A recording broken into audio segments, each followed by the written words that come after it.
As educators, we oftentimes worry what the potential impact might be when it comes to videos or video games on student behavior.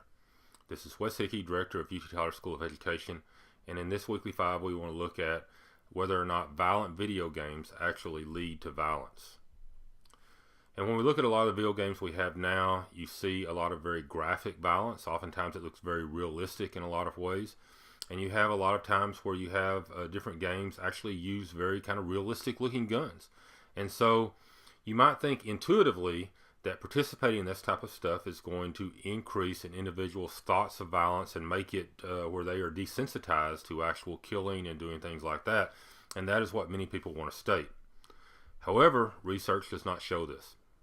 In 2015, a major study by the American Psychological Association looked at video games and violence and found that whereas violent video games seems to increase aggression, at least for a short period of time, and what I say by that is that after watching that, they tend to be a little more aggressive with other people and various things like that, there is no evidence that the violent video games actually increase violence.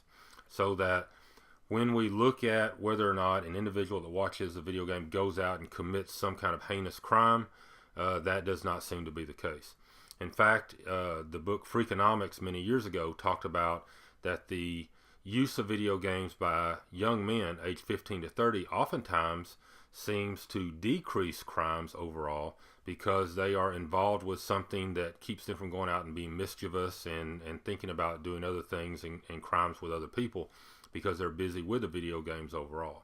So the way it goes is our intuition is wrong, is that there's no evidence that violent video games actually increase violence.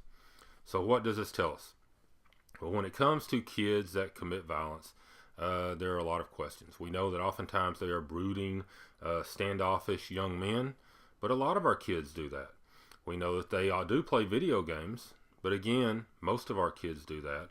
We know that oftentimes they have been bullied at some point, but those that have bullied most of the time don't go through and commit violence against other people.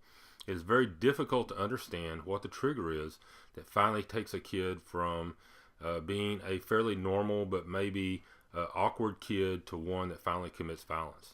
And again, as I've said through these videos, a lot of times what we really need to do is connect on a very meaningful level with our kids so that we can tell when that trigger hits, when there's something that switches and that kid begins to act a little bit different, and we need to be able to step in and be able to determine what we can do to prevent any type of violence that may lead and come forward. And again, guys, I encourage you to inspire and educate, be an architect for human potential. And if there's anything we can do at UT Tyler, contact us at education@uttyler.edu.